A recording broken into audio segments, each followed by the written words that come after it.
여러분 안녕하십니까? 목요일 아침 뉴스 퍼레이드 황병준입니다.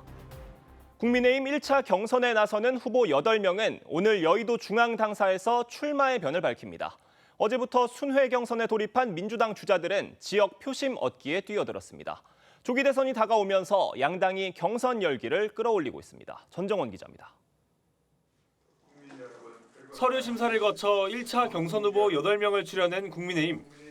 경쟁력과 부적합 여부 등을 심사해서 국민 눈높이에 맞는 자질을 갖췄는지 면밀히 검토하였습니다. 4강 진출자를 가릴 주말 토론회를 앞두고 후보들은 오늘 출마의 변을 밝히고 토론 조추첨도 진행합니다. 2차 경선 진출자는 토론회 성적과 100% 일반 국민 여론조사 결과를 더해 다음 주 결정됩니다. 대선 불출마를 선언한 오세훈 서울시장 지지표를 어떤 후보가 끌어올지 관심입니다. 4개 권역 순회 경선을 시작한 민주당 후보들은 민심 풍향계로 불리는 첫 경선지 충청권 표심을 얻기 위한 경쟁에 뛰어들었습니다. 모두가 함께 승리하는 단합된 경선, 이기는 경선에 헌신해 주실 것을 요청드립니다. 이재명 후보는 대전 국방과학연구소를 찾아 방산 육성 방안을 모색하고 대표 공약으로 세종 행정수도 완성을 거듭 강조한 김경수 후보는 기후 정책을 논의할 예정입니다. 김동연 후보는 충북 청주 4.19 학생혁명 기념탑을 참배한 뒤 자영업자들을 만나며 민생 행보를 넓힙니다. 온라인과 ARS 방식으로 진행되는 충청 지역 당원 투표 결과는 19일 발표됩니다. TV조선 전정원입니다.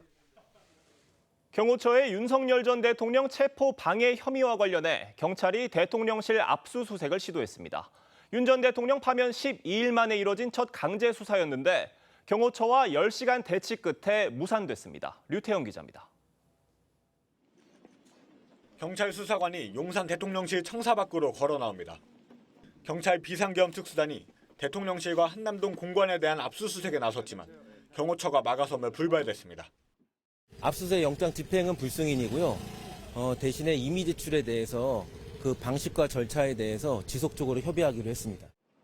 대통령 경호처는 군사상 비밀을 이유로 압수수색을 막아선 것으로 확인됐습니다. 경찰이 강제 수사에 나선 건 윤 전 대통령이 파면된 지 12일 만입니다. 윤 전 대통령과 김성훈 경호처 차장은 1월 체포영장 집행을 막은 특수공무집행방해 피의자로 입건된 상태입니다. 경찰은 대통령 집무실과 비아폰 서버, 경호처 사무실, 경호처장 공관 등에서 관련 자료를 확보하려 했지만 경호처의 거부로 10시간 만에 무산됐습니다. 경호처는 내란 수사 때도 대통령실 등에 대한 압수수색을 5차례 막았습니다.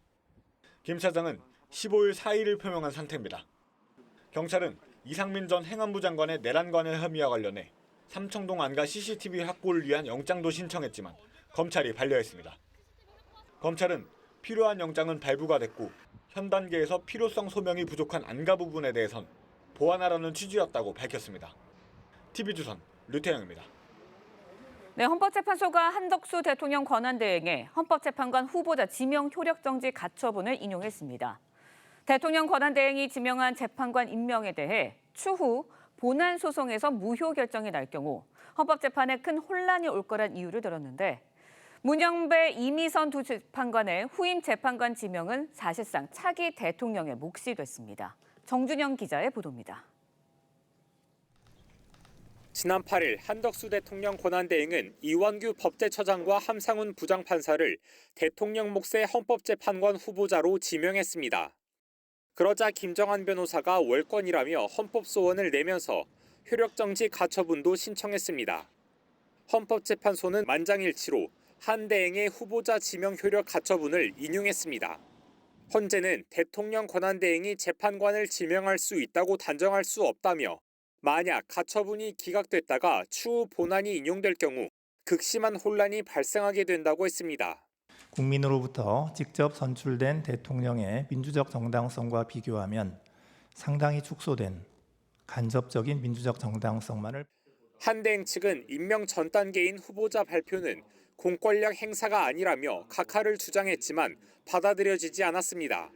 이로써 오는 18일 퇴임하는 문영배, 이미선 재판관의 후임은 6.3 대선에서 선출된 차기 대통령이 지명할 가능성이 커졌습니다. 이완규, 함상훈 후보자가 임명되면 헌재 이념 지형은 5대2대2 보수 우위로 바뀌는 상황이었지만 당분간 3대2대2의 팽팽한 구도가 유지되는 겁니다. 한대행 측은 가처분 결정을 존중한다며 헌법소원 본안 선고를 기다리겠다는 입장을 밝혔습니다. TV조선 정신영입니다. 네, 미 시사 주간지 타임즈가 이재명 전 더불어민주당 대표를 올해 가장 영향력 있는 백인으로 선정했습니다. 타임즈는 지난해 12월 이 전 대표가 윤석열 전 대통령이 선포한 계엄령을 막기 위해 국회 담장을 넘은 일화를 전하며 한국의 유력 대권 주자로 소개했습니다. 이와 함께 파스타 브루노 마스와 협업한 노래 아파트를 히트시킨 가수 로제도 개척자 부문에 이름을 올렸습니다.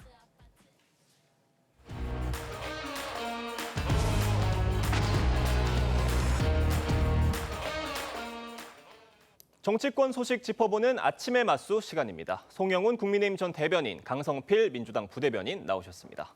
안녕하세요. 헌법재판소가 전원 일치로 한덕수 권한대행이 지명한 이완규, 함상훈 후보자에 대한 효력을 정지하는 결정을 내렸습니다. 결국 헌재의 판단에 요약을 해보면은 권한대행에게 헌법재판관 후보자를 지명할 수 있는 권한이 있다고 단정할 수 없다는 거였어요. 어떻게 보셨어요?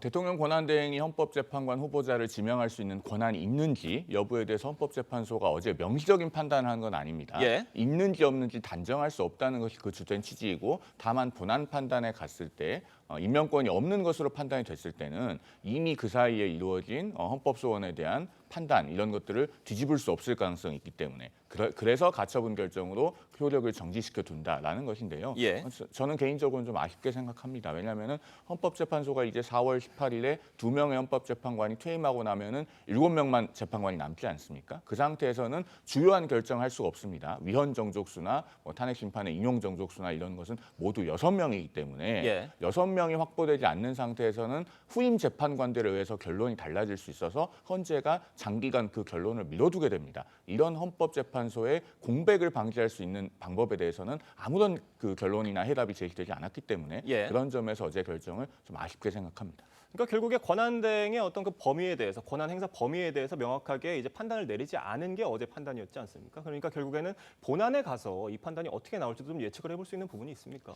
본안에 가서 헌재가 실제로 판단할 일이 없을 가능성이 높아요. 예. 왜냐하면 이제 대선이 50일이 채 남지 않았고 예. 그러면 그 사이에 헌법재판소가 본안 판단을 하지 않으면 후임 대통령이 누가 취임하더라도 대통령 권한대행이 지명한 헌법재판관 후보자는 지명을 철회할 가능성이 대단히 높습니다. 그러면은 헌법재판소는 이미 그러한 행위가 종료되었다는 이유를 들어서 그 본안 판단을 구체적으로 하지는 않고 그 헌법소원 심판 청구는 각하할 가능성이 높다 이렇게 예상을 합니다. 네, 어제 가처분 판단에 주심은 마은혁 재판관이었습니다. 당시에 마은혁 재판관이 배정이 됐을 때 이게 물론 무작위 추첨을 통한 배정이어서 다만 당시에 굉장히 좀 묘하다, 공교롭다 이런 반응들이 좀 나왔었는데 국민의힘에서는 마은혁 재판관이 사법적 보복을 가한 거 아니냐 이렇게 비판을 하고 있습니다. 어떻게 보셨어요?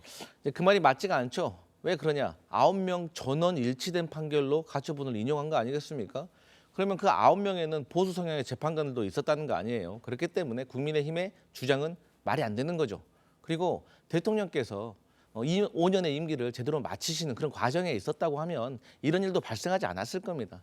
그렇기 때문에 국민의힘이 마은혁 재판관을 공격하는 것은 좀 잘못됐다라고 생각을 하고 어쨌든 이 대통령 권한대행이 대통령 몫의 재판관을 임명하는 것은 위헌 소지가 다분하다. 이것은 이미 헌법학회에서 다수의 법조계 그리고 이미 국회 입법조사처, 법제처의 주석서에 다 나와 있는 겁니다. 그렇기 때문에 이번에 효력정지 가처분은 사실 가처분을 함으로 인해서 얻는 이익이 더 크다는 것은 이미 예상된 일이었기 때문에 예. 국민의힘에서는 아쉽겠지만 좀 받아들여야 된다 이런 생각합니다. 지금 이 가처분 판단이 한덕수 권한대행의 대망론, 이 대망론이 대두된 상황에서 그리고 또 한덕수 권한대행의 일거수일투족에 대한 여러 가지 해석이 나오는 상황에서 나온 판단이란 말입니다. 그래서 결국 이 당에서는 이 판단에 대해서 어떻게 바라보고 있는지가 궁금한데 어떻습니까? 한덕수 대통령 권한대행이 본인의 어떤 정치적 목적이나 의도를 가지고 헌법재판관 후보자 2명을 지명했었을 것이라고 생각하지는 않습니다. 다만 현실적으로는 정치적인 상황과 결부지어서 해석이 되고 있는데 아무래도 일각에서 제기하고 있는 한덕수 권한대행에 대한 차출론 이런 부분에는 조금 제동이 걸리는 영향은 있을 걸로 봅니다. 예. 왜냐하면은 우리가 전통적으로요, 행정부가 권력을 행사해서 어떤 그 행위를 했을 때 그것이 대법원이나 헌법재판소와 같은 사법기관에서 막히게 되면 그 행위를 지지했던 국민들로서는 실망감이 있습니다. 이게 대표적인 사례가 노무현 정부에서 신행정수도 건설을 추진하다가 예. 2004년 10월 21일에 헌법재판소에서 이른바 그 관습헌법 논리를 동원한 위헌 결정이 나오게 되죠. 그 이후에 노무현 전 대통령의 국정수행 지지도가 급락했던 사례가 있습니다. 이런 우리 헌정사의 사례를 참고해 봤을 때도 한덕수 권한대행이 헌법재판관 후보자 2명을 지명했을 때 보수층에서는 헌법재판소의 보수 우위의 구도를 확보해 줄 수 있는 그런 기회가 되지 않겠느냐 하고 기대도 했을 겁니다. 그런데 이제 그런 기대를 충족시켜 줄 수 없는 상황이 됐기 때문에 아무래도 일각에서 제기하는 차출론은 힘을 받기가 좀 더 어려워졌다 이렇게 생각이 됩니다. 지금 민주당에서는 한덕수 대행 재탄핵 여부를 놓고 아직 결정을 못 내린 상황이었는데 이번 가처분 결정 이후에 좀 판단이 달라질 가능성도 있는 건가요? 그러니까 이제 한덕수 권한대행에 대해서 탄핵해야 된다라는 어떤 분노는 계속 민주당에서 있어 왔습니다. 하지만 저희가 차분하게 생각을 해보면 한덕수 권한대행을 굳이 탄핵할 필요가 없는 것이죠. 그러니까 한덕수 권한대행 스스로 국민들한테 사죄를 하고 저는 스스로 사퇴하는 것이 마땅한 것이 아닌가 저는 그렇게 생각을 합니다. 왜냐하면 헌법재판관을 임명하라고 할 때는 임명 안 하고 또 지명하면 안 되는 상황에서는 또 지명을 해서 계속해서 헌법재판소로부터 잘못된 판단이었다라고 결정을 받은 거 아니겠습니까? 그렇기 때문에 저는 이양지사 한덕수 권한대행에서 대선에 출마를 할 수도 있는 예측이 이렇게 강해진 상황에서 본인께서 스스로 사퇴하시고 전 대선에 출마를 하셔가지고 국민들의 심판을 한번 받아봤으면 좋겠다. 근데 안 그래도 출마를 할 것 같은 것이 어제도 어떤 기사가 나왔어요. 어떤 기사냐? 한덕수 권한대행이 불출마할 것 같다라는 기사였거든요. 근데 제가 듣기로는 또 총리실에서 이 기사가 사실이 아니다라고 밝힌 것 같아요. 이 말은 대선을 출마할 가능성이 매우 높다는 것이거든요. 그렇기 때문에 굳이 민주당이 탄핵을 하지 않아도 본인께서 스스로 사퇴하고 출마하시지 않을까 그렇게 예상을 하고 있기 때문에 굳이 민주당에서 탄핵을 할 필요는 없을 것 같습니다. 뭐 여러 가지 해석들이 나오고 있는 상황인 건데 그러니까 민주당에서 구태여 한덕수 권한대행을 때려서 몸집을 불려줄 필요가 없다 이런 판단 때문에 지금 재탄핵을 하긴 좀 부담스럽다 이런 분석도 있는데 어떻습니까? 근데 이제 한덕수 권한대행을 때리면 몸집이 커진다라는 것은 이번에 한덕수 권한대행에게는 적용되지 않을 것 같습니다. 왜냐하면 어쨌든 이번 조기 대선 왜 열렸습니까? 윤석열 대통령께서 탄핵된 거 아니겠습니까? 그런데 3년 내내 처음부터 끝까지 윤석열 정부의 2인자로서 한덕수 권한대행이 있었습니다. 그렇기 때문에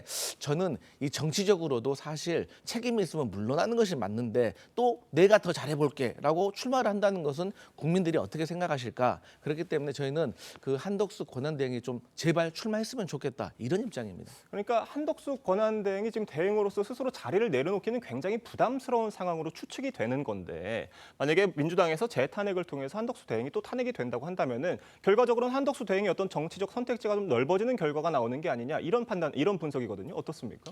민주당이 참 그동안에 탄핵 소추를 많이 남발해왔죠. 무려 30번의 줄탄핵을 해왔는데 31번째 탄핵 소추는 굉장히 거리낌이 없을 것 같음에도 불구하고 이제는 또 정치적으로 주판화를 굴리면서 그러니까 본인들의 탄핵 소추가 옳지 않아서가 아니라 한덕수 권한대행의 몸집을 키워줄 수 있어서 하지 않겠다라고 하는 것은요. 굉장히 국민을 무시하는 자세죠. 예. 그동안의 줄탄핵에 대해서는 헌법재판소에서도 8명 재판관의 전원 일치된 의견으로 굉장히 준엄하게 꾸짖지 않았습니까? 그럼 그런 것에 대한 반성이 선행돼야 됩니다. 여전히 정치적 계산을 앞세우고 있는 모습에서 참 비애를 금하기가 어렵고요. 지금 상황은 여야가 힘을 합해서 대통령 권한대행이 국정을 안정적으로 관리해 줄 수 있도록 그렇게 힘을 모아야 되는 때입니다. 야당은 탄핵 소추는 감히 거론조차 하지 않는 것이 맞고 또 한덕수 대통령 권한대행도 본인의 거취에 대해서는 국민들이 혼란스럽지 않도록 명확하게 입장을 표명하고 국정 관리에 전념해 주시면 좋겠다라는 말씀을 드립니다. 네, 이런 가운데 한덕수 권한대행은요. 광주에 이어서 울산을 방문하면서 이틀 연속 지역 산업 현장을 찾았습니다. 영상으로 보겠습니다.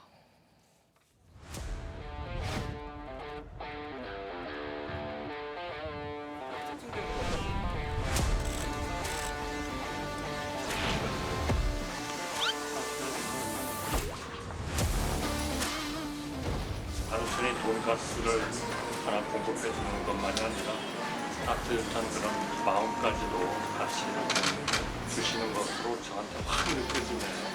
울산에 오는 길이 있으면 계속 드리도록 하겠습니다. 그러니까 한덕수 권한대행이 그제는 호남을 찾았고요. 어제는 영남을 찾았습니다. 영호남을 오간 건데 어떻게 보셨어요? 어디를 간다고 해서 다 정치적으로 의도를 붙여서 해석을 하는데 예. 그러면은 대통령 권한대행은 산업 현장이나 민생 현장도 못 가고 삼청동 총리 공관에만 있어야 됩니까? 사실 그런 해석은 온당치 않다고 생각을 하고요. 다만 앞서도 말씀드렸습니다마는 한덕수 권한대행이 여러 가지 논란을 좀 깔끔하게 해소해 줄 필요는 있습니다. 네. 본인의 명확한 언급 한마디면 충분하거든요. 나는 이번 대선에 출마하지 않고 국정 관리 그리고 공정한 대선 관리에 주력하겠다라고 하는 것으로 충분합니다. 그렇게 됐을 때 사실은 보수 진영 전체의 정권 재창출 가능성도 올라가는 것이거든요. 왜냐하면은 그렇게 됐을 때 비록 대통령의 공백이 존재하지만은 국정을 안정적으로 관리할 수 있고 나라가 안정된다라는 느낌을 받아야 됩니다. 그리고 가장 위험한 사람이라고까지 일컬어지는 이재명 대표의 모습과 현재의 국정 상황이 대비가 됐을 때 보수 진영에서 선출되는 대선 주자도 힘을 받을 수 있는 것이거든요. 만약에 일각에서 전언하고 있는 것처럼 한덕수 권한대행도 이번 대선 이후의 상황에 대한 염려가 있으시다면 그런 부분에 대해서는 나라를 생각하는 마음으로 이 논란을 종식시켜 주실 필요가 있다라는 말씀을 덧붙여서 드립니다. 그러니까 한덕수 권한대행이 이쯤 되면은 스스로 입장을 명확하게 밝혀야 될 필요가 있다. 이런 말씀이시거든요. 어떻게 보셨습니까? 저는 이미 입장을 우회적으로 명확하게 밝혔다고 생각을 해요. 아, 이미 출마의 뜻을 밝혔다고 해석을 하시는 거예요? 그러니까 어제 제가 말씀드렸잖아요. 앞서서 아니, 한덕수 대통령 권한대행 불출마한다라는 기사가 나오니까 총리실에서 아니라고 했잖아요. 그것이 저는 이것은 출마할 수 다만 있다는 해석의 차이는 있을 것 같습니다. 해석의 차이입니다. 근데 저희 같은 경우는 그것을 의심할 수밖에 없는 게 우리 송 대변인께서 말씀하신 것처럼 명확하게 말씀을 해주시면은 지금까지 한덕수 권한대행이 영남을 가든 호남을 가든 이러한 행보에 대해서 왜 우리가 정치적으로 해석을 하겠습니까? 아, 권한대행으로서 미국 관세에 어떤 부딪혀서 자동차 업계가 타격을 받으니까 아, 여길 가는구나. 좋은 행보구나. 또 따뜻한 손길. 천원식당 가서 식자재 기부하고 야, 이거 대통령 권한대행으로서 너무나도 좋은 모습이다라고 박수를 칠 겁니다. 하지만 그 이면에는 이게 정치적으로 출마하는 것이 아니냐라는 기억을 지울 수가 없기 때문에 지적을 할 수밖에 없는 거 아니겠습니까? 그리고 국민의힘 그러니까 내부 경선도 사실 한덕수 권한대행이 이렇게 계속해서 출마를 저울질하게 되면 이 경선 흥행도 잘 안 될 겁니다. 저는 저희 당의 일은 아니지만 같이 정치를 하고 있는 사람으로서 사실 상당히 우려되는 거거든요. 그래서 저는 이 한덕수 권한대행이 빨리 출마할 거면 출마한다. 예. 출마 안 할 거면 안 한다. 확실히 밝혀주는 것이 좋지. 그렇지 않으면 앞으로 계속해서 일거수일투족이 정치적으로 해석이 되어서 저는 갈등이 커질 거다. 이렇게 생각합니다. 팩트체크 차원에서 하나만 좀 말씀을 드리면요. 월요일에 그 나왔던 보도자료는 불출마한다는 뉴스에 대해서 사실이 아니다라고 하는 게 아니고요. 당일 오후 4시쯤에 한 인터넷 그 경제지에서 한덕수 대행이 불출마할 거다라고 하는 기사가 나오니까 오후 7시가 조금 넘어서 한 종합편성 채널 메인 뉴스에서 불출마하는 것이 아니고 그런 거 검토한 적이 없다라는 식의 기사가 나왔습니다. 그러니까 약 1시간 후에 총리실에서 한덕수 권한대행이 불출마한다는 기사가 사실이 아니라는 기사는 사실이 아니다. 이렇게 나온 겁니다. 그러니까 뭐 저희 방송하는 사람들도 조금 헷갈릴 수는 있는데 어쨌든 세간에서 구구한 추측이 있으니까 조금 더 명확하게 입장을 밝혀주는 것이 좋겠다라는 취지인 겁니다. 그걸 출마의 뜻을 밝혔다고 해석하기에는 조금 더 무리가 있을 수 있다 이런 말씀이신 겁니다. 그렇죠. 오히려 예. 불출마를 한다는 입장이 같죠. 알겠습니다. 저희가 양당 경선 소식 다시 짚어보겠습니다. 국민의힘은요. 1차 경선 진출자로 8명을 확정하면서 본격적인 경선 레이스에 들어갔습니다. 일부 후보들을 중심으로 윤석열 전 대통령과 거리 두기를 해야 한다는 목소리도 나오고 있는데요. 먼저 들어보겠습니다. 저는 길게 말씀드리지 않고 이렇게 설명드리겠습니다. 지금 대한민국에서는 민심이 윤심보다 딱 5천만 배 더 중요합니다. 윤석열 대통령을 이제야만이 대선을 치르는데 탈당의 문제는 본인이 결정하는 부분이니까 그건 윤 전 대통령이 지혜롭게 판단해 주기를 바라는 것이고 대통령의 마음을 파는 모습도 안 좋고 또 대통령을 또 자꾸 언급하는 것도 좋지 않다고 생각을 합니다. 그러니까 윤석열 대통령이 당과 거리두기를 해야 할 마음가짐을 어떻게 갖느냐 이게 참 중요할 것 같고 당내 친윤계 의원들의 마음가짐도 참 중요할 것 같은데 친윤계와 윤석열 대통령 간의 절연 가능할 거라고 보세요? 가능하기가 어렵다 손 치더라도 예. 지금은 그렇게 해야 되는 때입니다. 헌법재판소는 8명 헌법재판관의 전원 일치로 탄핵을 결정했고 그리고 그 결정문에서 윤 대통령의 비상계엄 선포와 같은 행위는 민주주의와 조화되기 어려운 것이라고 분명하게 얘기를 했습니다. 그리고 우리 국민들께서는 상당수가 그 탄핵 결정이 잘된 것이라고 동의하고 계시거든요. 예. 그렇다면 민심의 중앙값이 어디에 있는지는 분명합니다. 정당은 국민의 신임을 얻고 국민의 마음을 얻어서 집권하는 것이 목표 아니겠습니까? 그러면은 그 이른바 친윤이라고 불리는 국회의원들께서 윤 전 대통령에 대해서 인간적인 애정이 있고 애틋한 마음이 있다고 하더라도 지금은 윤 대통령과 멀어져야 되는 때입니다. 그리고 제가 방송에서도 그런 말씀을 드린 적이 있습니다만은 지금은 당과 윤 전 대통령이 분리되어야 되는 때이고 윤 전 대통령께서 당을 사랑하신다면은 자발적으로 먼저 당을 자유롭게 해주실 필요가 있다. 저는 그렇게 생각합니다. 지금 이런 주자들의 발언이 내온 배경 중에 윤석열 대통령이 최근 내란 혐의 형사 재판에 가서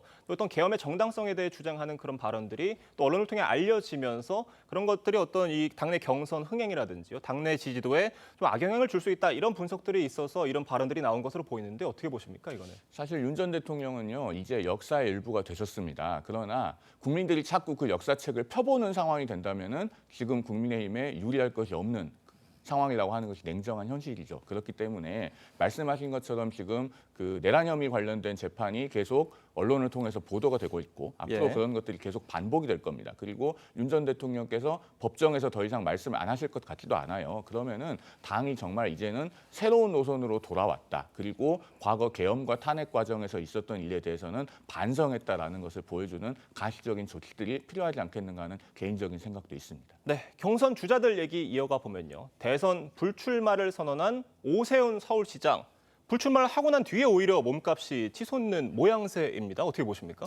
왜냐하면 지금 국민의힘에게 조금 필요한 것은 비교적 필요한 것은 중도층의 민심입니다. 예. 그리고 이제 조금 아무래도 탄핵에 찬성을 하셨던 분의 마음이기 때문에 더 얻으려고 노력을 하는 것 같아요. 그런데 저는 개인적으로 오세훈 시장은 그 어떤 후보에게도 확실히 손을 들어주지는 않을 겁니다. 예. 왜냐하면 한 명의 손을 들어주면 그 나머지하고 척을 지게 되잖아요. 나머지가 서운해할 거 아니겠습니까? 그렇기 때문에 오세훈 시장으로서는 특정 후보에게 손을 들어주는 것은 물리적으로나 정치적으로 조금 어려운 상황이다. 하지만 우회적으로는 마음의 표현을 할 수 있겠지만 어차피 국민의힘의 대선 경선이 이제 본격적으로 들어가면 TV 토론도 있을 것이고 여러 가지 주제로 관심이 옮겨갈 겁니다. 그렇게 되면 사실상 오세훈 시장의 지지는 그렇게 크게 작용하지 않을 것 같습니다. 네, 그러니까 오세훈 시장이 홍준표 시장과는 만찬을 하셨고요. 김문수 장관과는 조찬을 하셨고 안철수 의원님과는 점심을 드셨습니다. 또 나경원 의원, 또 유정복 시장과는 뭐 차담을 하셨다고 하는데 한동훈 대표는 아직 좀 조율 중이라고 하는 것 같아요. 언제쯤 뭐 만날 계획이 있으신 건가요? 글쎄요. 그 구체적인 일정에 대해서는 제가 정확히 아는 바는 없습니다. 예. 지금 현재 상황은 이렇게 생각합니다. 오세훈 서울시장이 앞서 말씀하신 것처럼 이제 홍준표 대구시장, 김문수 전 장관 비롯해서 5명의 여권 대선 주자를 만났죠. 그러면은 이 인물들을 모두 연쇄적으로 만나줬다는 것 자체가 특정한 인물에게 나는 힘을 실어주지 않겠다. 즉 내가 이번 경선에서 지지할 후보는 없다. 라고 일종의 선언을 한 것이나 다름없습니다. 정책에 관련된 무슨 뭐 USB를 준다든가 정책을 전달한다든가 이런 것은 결국 여러 주자들에게 공통되는 일이기 때문에 알겠습니다. 특정한 후보에게 힘을 실어주지 않는다. 그러면은 그 회동이라고 하든가 뭐 식사라고 하든가 이런 것들은 크게 그렇게 정치적으로 특별한 의미를 부여하기는 어렵지 않은가 하는 생각이 듭니다. 그러니까 만나러 가는 후보들의 기대와 달리 오 시장이 어떤 특정 후보를 지지하지는 않을 거다 이런 말씀이신데 결국 지금 1차 경선 후보들이 나왔고 8명이잖아요. 지금 1차 경선을 통과할 사람은 4명으로 지금 한정이 돼 있는 건데 그 4명은 어떻게 될 것으로 좀 예측하세요? 뭐 김문수 전 장관, 한동훈 전 국민의힘 대표, 그리고 홍준표 대구시장까지는 4강 안에 들어갈 거라는 것이 당내 예상의 중론이죠. 마지막 한 자리가 이제 변수인데 나경원 의원과 안철수 의원이 각축을 벌이고 있다고 봐야 할 것 같습니다. 여기서 한 가지 말씀드리고 싶은 것은 두 분 모두 본인의 이야기를 하셔야지 당내의 다른 주자에 대해서 네거티브를 하면은 그 네거티브하는 대상이 부각이 되지 본인이 드러나지 않습니다. 지금은 자기 이야기를 해야 득표율도 높이고 지지를 올릴 수 있는 때이기 때문에 남보다는 본인의 컨텐츠에 집중하시라. 그렇게 해서 당내 경선을 좀 더 풍성하고 또 한편으로 질서 있게 만들어달라는 그런 말씀을 드리고 싶습니다. 그러니까 김문수, 한동훈, 홍준표 이 3명은 그 4명 안에 안전하게 들어갈 것이다 라는 해석이 있다는 말씀이신데 그 나머지 1명은 누가 될 것으로 보세요? 저는 오히려 한동훈 후보 그리고 홍준표 후보는 무난하게 빅4 안으로 들어갈 것 같아요. 예. 그런데 저는 이제 안철수 후보와 나경원 후보가 누가 더 빅4 안으로 들어가느냐를 두고 많이 관심을 갖는데 예. 저는 나경원, 김문수 후보까지도 안정적으로 빅4 안으로 들어갈 것 같습니다. 아, 그 셋까지 같이 보시는 겁니까? 다만 오히려 누가 빅3가 될 것인가. 그러니까 지금 상황으로는 김문수 후보가 나경원 후보보다 조금 더 앞설 거라고 생각하는데 저는 막상 뚜껑을 열어보면은 김문수 후보가 4위로 들어갈 수도 있다. 턱걸이를 할 수도 있다. 저는 그렇게 예상해 봅니다. 네, 알겠습니다. 참 많은 해석들이 있는 상황입니다. 지금 민주당은요, 충청권 당원 대상 온라인 투표를 시작으로 경선 레이스에 돌입을 했습니다. 이재명, 김경수, 김동연 후보는 후보 등록 후에 처음으로 한자리에 모여서 단합을 강조하기도 했습니다. 그 모습 보겠습니다. 누가 되든 이겨야 합니다. 함께하는 역량을 더 키우는 그런 과정이 될 수 있도록 저 자신부터 노력하겠습니다. 정권 교체 이후의 새로운 민주정부 국정 운영 과정에서도 빛의 연대와 연정으로 이어질 수 있도록 최선을 다하도록 하겠습니다. 당당한 경제대통령, 유능한 경제대통령 후보 또는 대통령으로 평가받고 또 선택받을 수 있도록 최선의 노력을 다하겠습니다. 지금 민주당 경선 후보 TV 토론을 네. 2번만 한다고 하는데 이게 일각에서는 좀 횟수가 적다 이런 불만이 나오고 있고 지금 4개 권역을 돌고 있잖아요. 이것도 원래 기존에 지난 대선들과 비교해서는 굉장히 줄여서 가는 거기 때문에 뭐 이런 부분들에 대한 어떤 불만들이 지금 제기되고 있는데 어떻습니까? 맞습니다. 사실 그런 어떤 내부적으로 서운함이 있는 건 사실입니다. 그런데 지금의 상황이 과거의 대선과는 다릅니다. 그리고 또 박근혜 전 대통령이 국정농단으로 탄핵됐을 때와 또 다릅니다. 그러니까 무슨 상황이냐면 지금은 미래의 지도자를 뽑아야 하는 축제적인 분위기가 아니라 저희 민주당이 느끼기에는 내란 세력을 심판해야 된다라는 준엄한 심판을 하는 과정임에도 불구하고 저희 민주당이 압도적으로 국민의힘 후보를 이겨서 대통령이 돼야 된다라고 생각하지만 실제 현실은 그렇지가 않습니다. 대선이 앞으로 가면 갈수록 51대 49의 구도로 갈 가능성이 매우 높기 때문에 저희 민주당으로서는 빨리 경선을 끝내고 본선을 준비하는 것이 확실하게 대선에서 승리할 수 있는 길이라고 생각하기 때문에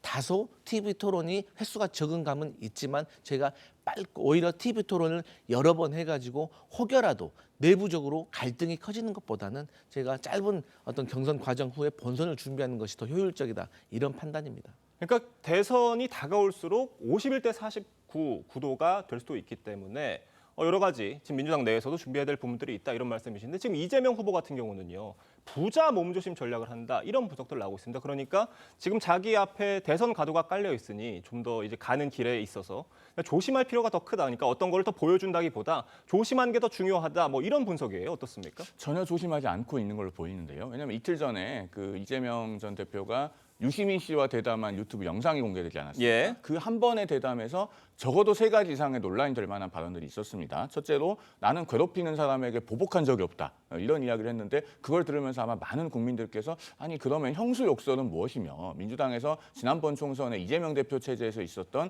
이른바 비명 행사는 무엇이냐라고 자연스럽게 떠올리실 겁니다. 그다음에 공수처를 강화하겠다고 했거든요. 그런데 우리 국민들께서는 올해 1월 한 달 내내 공수처가 능력도 실력도 부족하면서 대통령 수사에 뛰어들었다가 온 나라를 어지럽고 혼란스럽게 하는 것을 보셨습니다. 그렇게 실력 없는 공수처를 오히려 무슨 상을 주듯이 강화해야 한다라고 주장하는 것 이재명 대표의 말에 많은 국민들께서 역시 의아하게 생각을 하실 겁니다. 마지막으로요. 공소청과 수사청을 분리하겠다고 했어요. 이것은 검찰의 기능을 해체해서 팔다리를 다 부숴놓겠다는 겁니다. 그런데 이재명 대표가 12개의 혐의, 8개 사건, 5개 재판을 받고 있지 않습니까? 예. 본인을 수사했던 검찰에 대한 사적 원한 때문에 검찰 기능 자체를 마비시키려는 사적 복수를 국가 권력을 이용해서 하려고 한다라는 논란이 제기되기에 충분하기 때문에 저는 이재명 대표가 본인의 말에 있어서 전혀 부자 몸조심을 하고 있다고 생각되지가 않습니다. 뭐 말씀을 해주셔서 지금 이재명 대표가 그 대담 영상에서 자신은 정치적 보복을 하지 않는다 이렇게 얘기를 했는데 그러니까 이 얘기를 당내 비명계 분들이 들으시기에는 좀 다르게 들릴 수 있을 것 같거든요. 어떻습니까? 맞아요. 그렇게 느끼실 수 있는 분도 충분히 있다고 생각을 해요. 근데 제가 여쭤보고 싶은 게 아니 이재명 대표 마음속에 들어가 보셨어요? 아니, 들어가 보지도 않고 어떻게 그렇게 100% 확신하는 마음으로 사적 복수라고 할 수가 있죠? 검수완박, 검찰의 어떤 기소청 분리 이런 거는 이재명 대표 전에 문재인 정부 때부터 있었던 얘기거든요. 그렇기 때문에 그렇게 과하게 반응할 필요가 없고 그렇게 이재명 대표 때리기 이제 그만해야 됩니다. 아니, 조갑재 대표도 말했잖아요. 아니 한 번 공격해가지고 틀렸으면 좀 다른 방법을 세워라. 총선 때 2조 심판론 통했습니까? 그렇기 때문에 조금 저는 다른 새로운 아이템을 가지고 이재명 대표를 공격하는 게 더 효율적이라고 생각을 합니다. 다만 이재명 대표가 이제 보복을 하지 않겠다라고 얘기를 하면서 검찰의 기소권과 수사권을 분리해야 된다 이런 얘기를 한 게 이재명 대표가 그간 검찰로부터 정치적 기소를 당했다라는 식의 얘기들을 많이 해왔기 때문에 이런 상황에서 어떤 검찰을 기소청으로 뭐 분리해야 된다 이런 얘기를 한 거를 좀 어떻게 들어야 되나 하는 여러 가지 해석들입니다. 어떻습니까? 근데 이제 저희 민주당의 입장에서는 사실 공수처를 만들었을 때부터 그 취지가 뭐냐면 이 검찰의 기소 독점권을 좀 분산시켜야 된다 그런 취지가 있는 것이고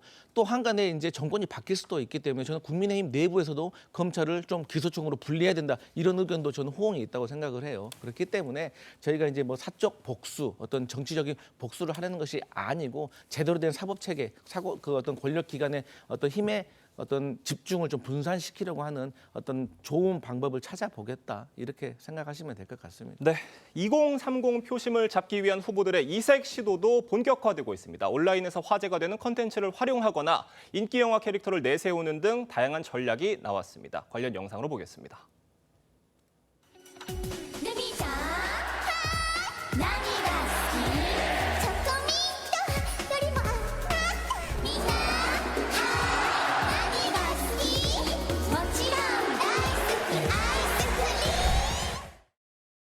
AI 대전환, 이제 각성 퀘스트를 시작합니다.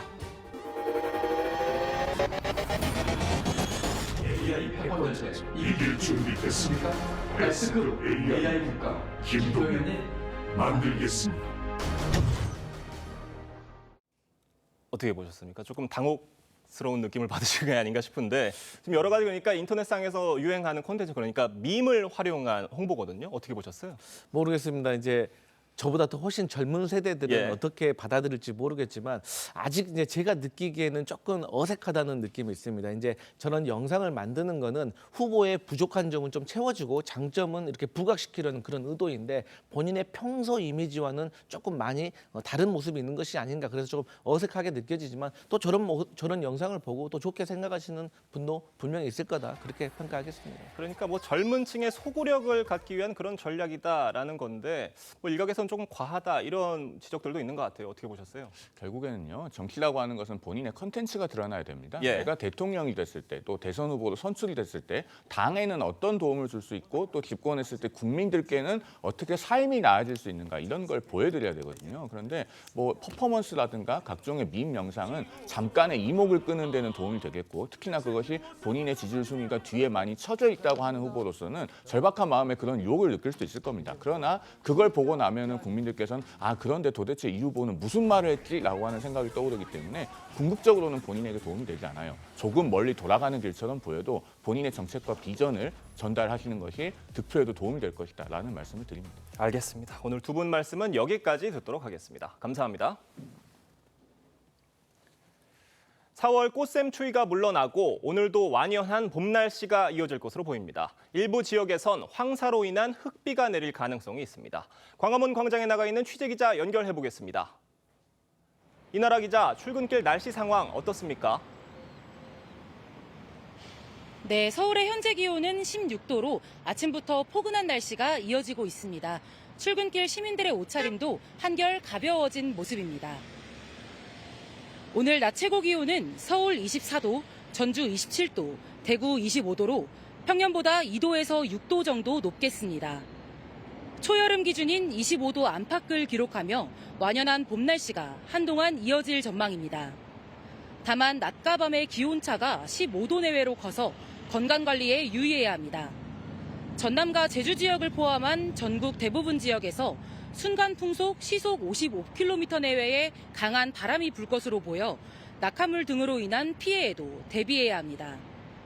고비 사막에서 발원한 황사가 북서기류를 타고 우리나라 상공으로 이동하면서 오늘과 내일 서울과 경기 등에서 미세먼지 농도가 나쁨 수준을 보일 것으로 예상됩니다. 수도권과 강원 지역에서는 오늘 새벽부터 5mm 미만의 황사비가 내리는 곳도 있겠습니다. 이 비는 천둥과 번개를 동반할 가능성이 있어 기상청은 시설물 관리와 안전사고에 유의할 것을 당부했습니다. 토요일인 모레부터는 전국적으로 비가 내리기 시작해 일요일 아침까지 이어지겠습니다. 서울 광화문 광장에서 TV조선 이나라입니다. 네, 교육부가 내년도 의대 모집 인원을 증원 이전 수준인 3,058명으로 확정하고 오늘 발표할 예정입니다. 하지만 의대생들의 수학 거부가 이어지는 등 의료계는 2,000명 증원 철회를 위한 약속을 지키지 않고 있습니다. 박재훈 기자의 보도입니다. 의대생 737명이 등록한 고려대 의과대학 도서관 앞입니다. 공터는 횡하고 강의실 등을 드나드는 학생도 찾기 어렵습니다. 지난달 31일 의대생 전원이 복학을 신청했지만 본과 3, 4학년을 위주로 125명이 최근 유급을 통보받았습니다. 문과생 기준에서는 한 과목이라도 F를 받게 되면 유급이 되는 거거든요. 1년 전체가 유급이 돼서 이제 1년이 밀리는 건데. 이 같은 수업 거부는 다른 의대에서도 잇따르고 있고 심지어 일부 의사 커뮤니티엔 복귀 의대생 신상이 유포돼 경찰이 수사에 착수한 상태입니다. 증원을 철회하려면 의대생 전원이 복귀해야 한다는 약속이 지켜지지 않고 있는 겁니다. 정부는 3월 말 학생들의 전원 복귀를 전제로 2026학년도 모집 인원에 대해 어청협 건의에 따른 총장님들의 자율적인 의사를 존중하고자 합니다. 그럼에도 정부는 내년도 의대 모집 인원을 증원 이전 수준인 3,058명으로 최종 결론 내고 발표할 예정으로 알려졌습니다. 정부 구상대로 증원 철회가 의대생 복귀를 이끌어낼지는 불투명합니다. 24학번과 25학번도 교육이 안 되는데 26학번까지 들어오면 상황이 악화될 거란 비관론이 의대생들 사이 나옵니다. 이런 가운데 의사협회는 오는 20일 전국 의사 총궐기 대회를 열고 집단 목소리를 낼 예정입니다. TV조선 박재훈입니다. 네, 광명 신안산선 지하터널 공사장 붕괴 사고로 실종됐던 50대 근로자가 끝내 숨진 채 발견됐습니다. 사고 발생 약 124시간 만인데 경찰은 앞으로 사고 원인 조사에 본격 착수할 예정입니다. 김준석 기자의 보도입니다. 소방대원들이 들것을 들고 경사진 붕괴 현장을 오릅니다. 위에서는 연결된 밧줄을 잡아당깁니다. 들것에는 신안산선 지하터널 공사장 붕괴로 실종됐던 포스코 ENC 소속 50대 근로자가 실려 있습니다. 붕괴 사고 발생 약 124시간 만에 숨진 채 발견된 겁니다. 시 씨는 인근 대학병원으로 이송됐습니다. 실종자 가족들에게 조금 더 빨리 구조 소식을 전해드리지 못해 너무나도 죄송스러운 마음을 전하며 실종자는 지하 약 21m 지점에 있던 교육용 컨테이너 안에서 발견됐습니다. 소방당국은 굴착기 등 중장비를 사용해 철근과 토사를 치우고 컨테이너에 접근해 실종자 시신을 수습했습니다. 그동안 비가 내리는 궂은 날씨와 집안 움직임으로 인한 추가 붕괴 우려 때문에 수색 작업에 속도를 내지 못했습니다. 오후에는 한때 수색 작업을 중단하기도 했습니다. 경찰은 마지막 실종자가 수습되면서 이번 붕괴 사고의 원인 조사에 본격적으로 나설 예정입니다. 붕괴 사고 여파로 이틀간 휴업했던 인근 초등학교는 안전 진단 결과 유의미한 결함이 발견되지 않아 정상 등교했습니다. TV조선 김준석입니다.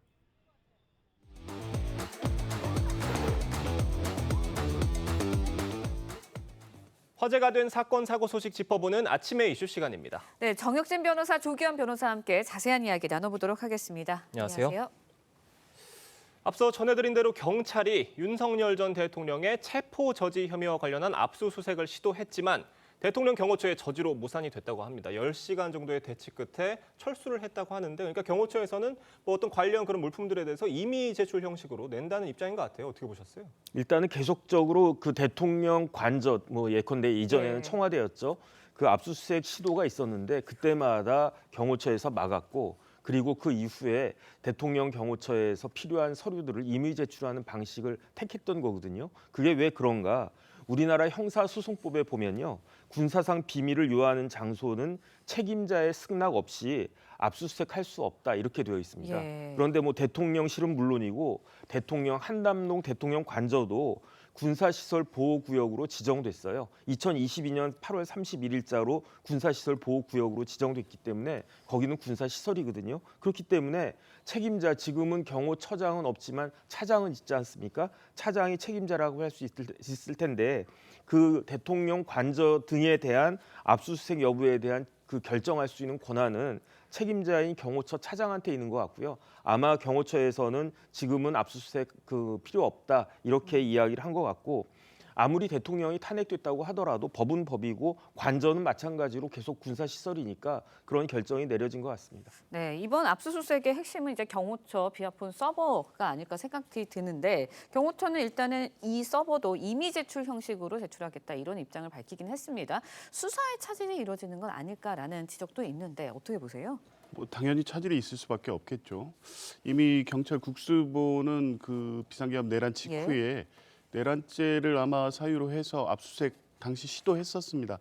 그때도 장시간의 대치 끝에 경호처에서 이미 제출 형식으로 제출했는데 당시 국수본의 입장에 의하면 극히 일부라고 했습니다. 그러니까 수사에 의미 있는 증거를 전혀 제출하지 않은 거죠.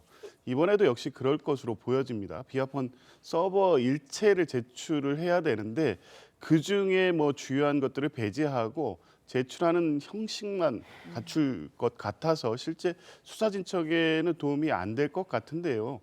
이제 과거에 이 청와대 대통령실 압수수색에서는 지금 말씀하신 형소법 110조, 111조를 근거로 해서 이미 제출 형식을 띠긴 했는데 이번은 좀 다릅니다. 대통령이 파면되고 뭐 내란죄 피고인으로 재판받는 부분도 있지만 지금 이번 압수수색은 이 경호차장 권한대행인 김성훈 대행이 본인의 어떤 사건입니다. 특수공무집행 방해로 윤석열 대통령과 공범으로 돼 있고 그 압수수색 영장을 본인이 맡고 있고 본인이 관련 증거를 임의로 제출한다는 것은 수사 자체를 받지 않겠다는 것과 다름없는 거죠. 형사소송법 110조, 111조에 의하더라도 압수수색을 허용하든지 아니면 제출을 한다고 하면 실제 압수수색 영장에 기재된 압수물품 전체를 제출하는 게 맞습니다. 네. 앞으로 이 윤 전 대통령의 체포 저지 혐의 관련 수사 어떻게 진행될 것으로 보세요? 이제 윤석열 대통령은요, 이제는 전직 대통령 아니겠습니까? 그 전직 대통령이라고 하는 것의 법적인 의미는 내란죄, 외환죄 빼놓고도 모든 범죄에 대해서 수사가 가능하다. 그런 상태가 됐다는 이야기고요. 그다음 또 하나 중요한 거는 지금까지는 뭐 공수처가 내란죄 관련해서 이런저런 수사하다가 무리가 빚어지고 그랬는데 검찰, 경찰 그리고 공수처 모든 수사기관에서 윤석열 대통령 수사할 수 있다. 그런 이야기고요. 그렇다라고 하면 모든 수사기관이 원칙대로 수사를 할 수밖에 없는 그런 상황이 아닌가. 그렇다라고 하면 원칙적으로 그 검찰청이든 뭐 경찰이든 소환 조사가 이루어질 가능성이 저는 굉장히 높아진다고 보고요.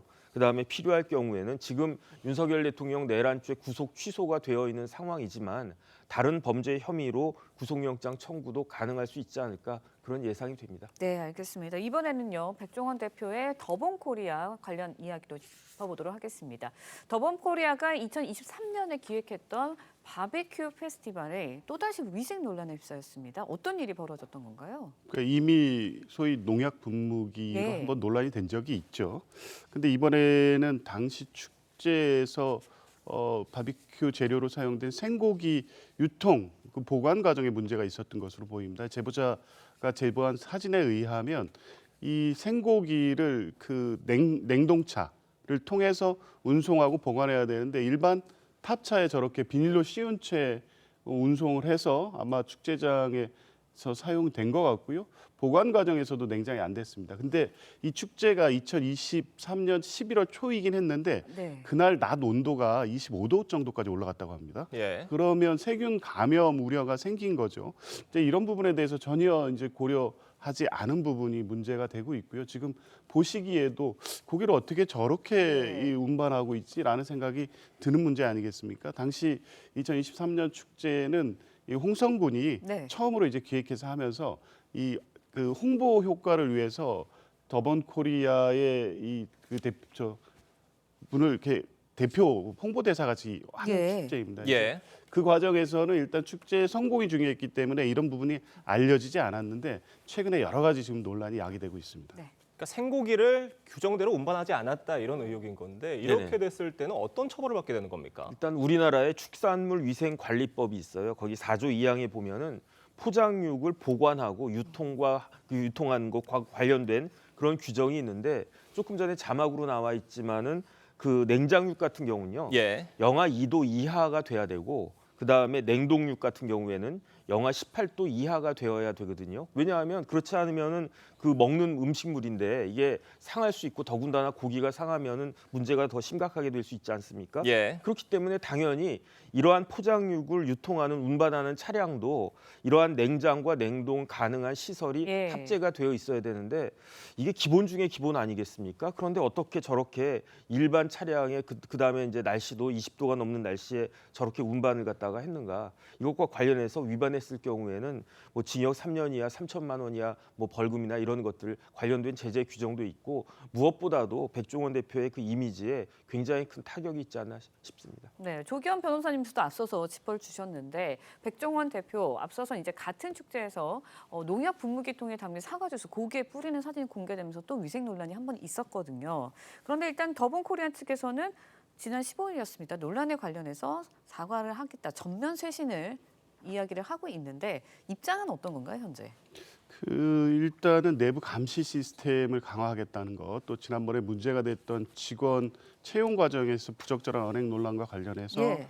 뭐 이 그 대표 직속으로 감사 기관을 설치하겠다. 또 위생과 관련돼서는 식품안전 품질관리 전담 부서를 즉시 가동하고 상태다. 이런 입장을 밝혔는데요. 저는 예. 이 입장문을 보면서 이건 당연히 원래 했었어야 되는 건데 왜 지금에 와서 이게 갑작스러운 대책처럼 나오는지, 그렇다고 하면 지금까지 이렇게 관리되지 않은 것인가, 이런 문제 제기가 될 수밖에 없고요. 어찌됐든 이런 조치를 통해서 시장과 국민들의 신뢰를 회복할 수 있을지 지켜봐야 될 것 같습니다. 네, 알겠습니다. 정혁진 변호사, 조기현 변호사와 이야기 나눴습니다. 오늘 말씀 여기까지 듣겠습니다. 감사합니다. 고맙습니다.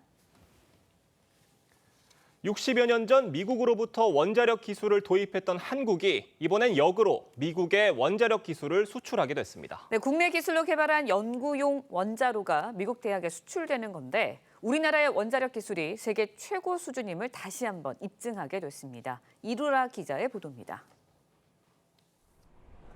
한수원을 중심으로 24조 원 규모 체코 원전 수주 본계약을 눈앞에 두고 있는 한국 원자력 업계. 체코 정부는 신규 원전 건설 사업의 우선 협상 대상자로 한수원을 선정한다고 발표했습니다. 이번엔 원자력 종주국인 미국에 연구용 원자로 설계를 수출합니다. 과학기술정보통신부는 한국원자력연구원과 현대엔지니어링 등이 참여한 컨소시엄이 미국 미주리대 차세대 연구로 사업의 초기 설계 계약을 체결했다고 밝혔습니다. 1959년 미국으로부터 연구용 원자로 1호기를 도입한 지 66년 만에 종주국에 기술을 역수출하는 성과입니다. 연구용 원자로는 핵무기 전용 가능성을 차단하기 위해 저농축 우라늄을 사용하는데 국내 원자력 연구소에선 우라늄 밀도를 높이는 자체 기술 개발로 연구로 성능과 핵 확산 저항성을 동시에 높였습니다. 국내 고성능 핵 연료 기술이 수출 성사에 결정적 역할을 한 건데 그간 요르단과 UAE 등 다양한 해외 사업 경험도 경쟁력을 높인 배경으로 꼽혔습니다. 한국 원전 산업은 2023년 매출이 32조 원을 넘어 역대 최대치를 기록했고 두뇌에 해당하는 원자로 설계에서도 두각을 나타내 원자력 산업에서 새로운 이정표를 쓰게 됐습니다. TV조선 이루라입니다. 네, 렌즈에 담긴 그 순간 그 의미를 짚어보는 시간이죠. 사진 기자가 선택한 아침의 한 장입니다. 오늘은 조선일보 사진부 이태경 기자와 함께합니다. 안녕하세요. 오늘 아침에 본 사진 어떤 건가요? 네, 서울 광화문 광장을 대표하는 두 얼굴이 있는데요. 바로 세종대왕과 이순신 장군입니다. 이 동상들의 봄맞이 세척 작업을 진행했는데요. 현장 모습 사진으로 만나보겠습니다. 이 동상 세척 작업은 서울시의 봄맞이 루틴 중 하나인데요. 작업자들이 푸른 하늘을 배경으로 세종대왕 동상을 열심히 닦고 있습니다. 세종대왕이 먼저 그리고 이순신 장군 동상에 하루 늦게 세척 작업을 진행했습니다. 네, 보기만 해도 시원해지는데요. 단순히 물만 뿌리는 건 아니라고요? 네, 그렇습니다. 이 청소 작업이 단순히 물만 뿌리고 끝나는 것은 아닌데요. 작업자들은 여러 단계를 거쳐 청소를 진행합니다. 먼저 저압 세척기와 부드러운 천을 이용해 표면의 오염을 제거해 건조하고 이물질과 녹 등을 제거, 재코팅하는 과정을 거칩니다. 현장 관계자는 봄나들이를 즐기는 시민들이 더욱 말끔해진 동상을 만나 즐거운 시간을 보냈으면 한다는 마음을 전했습니다. 네, 일상에 활력을 불어넣어주는 모습이 인상적이네요. 지금까지 아침 현장이었습니다. 오늘은 어제보다 기온이 더 오르며 한낮에는 다소 덥게도 느껴질 수 있겠습니다. 서울의 낮 기온 24도, 대전과 김천은 27도까지 오르며 초여름 수준의 날씨가 이어지겠습니다. 따뜻한 날씨 속에 전국적으로 바람은 강하게 불겠는데요. 현재 전남 남해안과 제주에는 강풍주의보가 내려진 가운데 순간풍속 초속 25m 이상의 돌풍이 불겠습니다. 강원 내륙과 산지에는 늦은 오후부터 5mm 미만의 비가 조금 내리겠습니다. 비가 내리는 동안 돌풍과 벼락을 동반해 요란하게 내리겠습니다. 바다의 물결은 3.5m로 높게 일겠고 제주 먼바다에는 풍랑주의보가 발효됐습니다. 다음 주 초반까지 따뜻한 날씨가 이어지겠습니다. 이번 주말에는 전국에 비 소식 들어 있습니다. 오늘의 날씨 이나일입니다.